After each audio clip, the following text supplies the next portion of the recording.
Options Foundation Series. Put Option Deep Dive. Hello everyone. Thank you for watching this lesson. My name is Bala, and I put this series together to teach those who are interested in learning options trading the right way. If you came to this video without watching the previous lessons in this series, I strongly recommend you go back and start from the beginning. Each lesson builds on the previous one, and if you are not already subscribed, please go ahead and like and subscribe to my channel, Net New Universe, so you don't miss the upcoming lessons. What is a put option?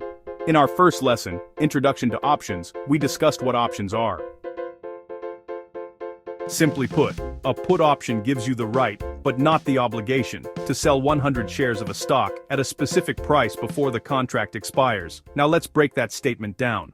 Right, you are not forced, you have a choice, you are not obligated to sell the shares. 100 shares, standard contract size. Each option contract controls 100 shares of the underlying stock. Specific price, strike price. This is the fixed price at which you can sell the stock. Before expiration. Deadline. Every option contract has a specific expiration date. Understanding strikes, using Amazon, ticker symbol AMZN. Let's use Amazon Inc., AMZN, as an example. Suppose AMZN is currently trading at $200. You can choose strike prices around that level. Strikes are typically available in increments such as 195 strike, 197.50 strike, 200 strike, 202.50 strike, 205 strike, Chuan. These strike prices are defined by the exchange based on the stock's current price. We'll keep it simple for now. Expirations. Historically, stock options expired only on Fridays. As technology evolved, exchanges introduced additional expiration days, such as Monday, Wednesday, Friday. Not all stocks have all 3 weekly expirations. Amazon does offer Monday, Wednesday, and Friday expirations. And, a quick note, some index has all 5 days of the week as expiration. Indexes, we talk about those in later lessons. Let's look at this with an example. One simple put option. Let's say today is Monday, February 2nd, 2026.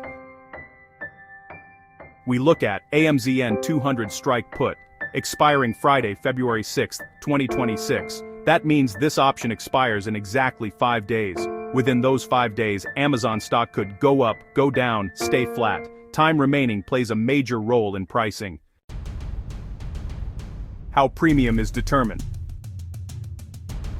Suppose Amazon is at $200 now. I think it may go down by $5 in coming days before option hits its expiration. If I'm the seller, I might price that option at $5, full expected move. $3.50, more competitive, $6.50, very bullish expectation.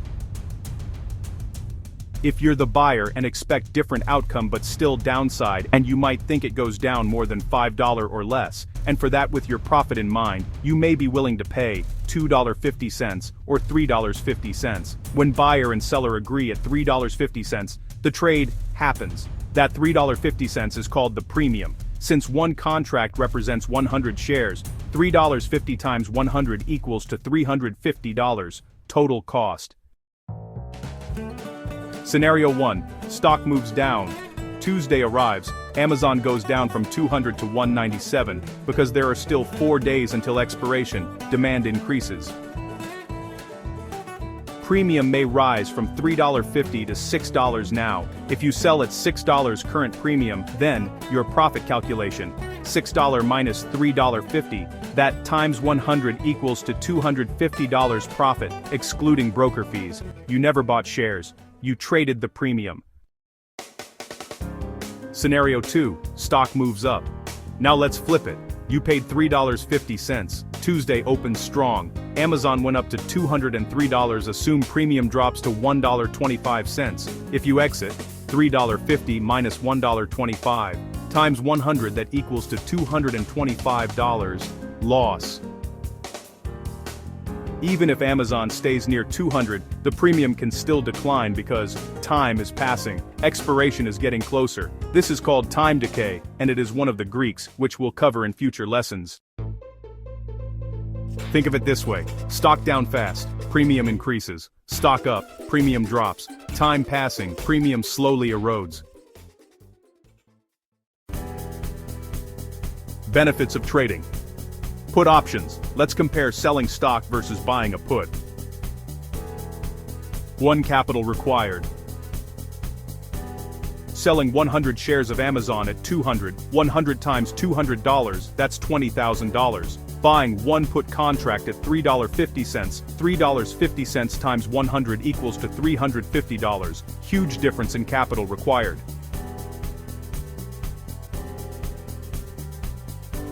Stock purchase risk equates to $20,000 exposure. Put option risk equates to $350 maximum loss. Your risk is defined and limited to the premium paid.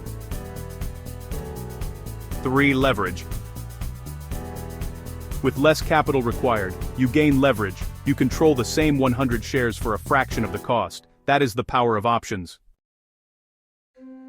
Drawbacks of put options. However, options are not superior in every situation. You do not own the stock. No dividends, no voting rights, limited time. You must be right before expiration. Premium can go to zero. If the stock does not move enough, your entire premium can be lost. When is it better to buy a put versus buy stock for shorting? Consider put options when you have less capital, you don't want to hold long term, you want defined risk, you expect a strong downward move before expiration. If you want long-term ownership, dividends, and no expiration pressure, stock ownership may be better. Important note: options do not move dollar for dollar with stock. If stock goes down $5, the option may rise more, rise less, or barely move. It depends on time remaining, volatility, market demand, upcoming earnings, and remember, options lose value as time passes, even if price moves slightly in your favor. Understanding strike types. Using our Amazon example, if stock is $200, 200, put strike is called at the money, ATM. 195, put strike is called in the money, ITM. 205, put strike is called out of the money, OTM. Deep ITM or deep OTM simply means far from the current stock price. We'll go deeper into this in the options chain lesson. Call versus put. Core differences. Directional bias. Call, you want price to go up, bullish. Put, you want price to go down, bearish. Right, you get. Call, right to buy 100 shares at the strike. Put, right to sell 100 shares at the strike. 3. When they gain value. Call gains as price rises above strike with strong bullish momentum. Put gains as price falls below strike with strong bearish momentum. When traders use them. Call, bullish expectation, buying dips, breakouts, trend continuation up. Put, bearish expectation, market weakness, resistance rejections, downtrend continuation. Risk profile for buyers. Call buyer, max loss is the premium, profit can be unlimited. Put buyer, max loss is the premium, profit grows as price falls, practically limited towards zero. Emotional psychology.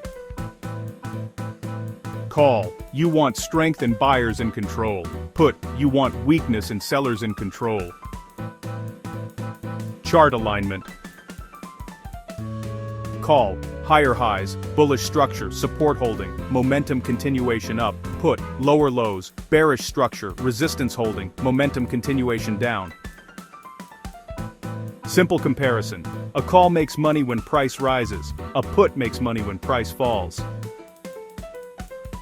Quick quiz. Market breaking resistance, call or put. Market losing support, call or put. Final summary. JAP. 2S. A put option gives you the right to sell 100 shares, has a strike price, has an expiration date, has limited risk, offers leverage, suffers from time decay. Understanding this structure is foundational before placing real trades.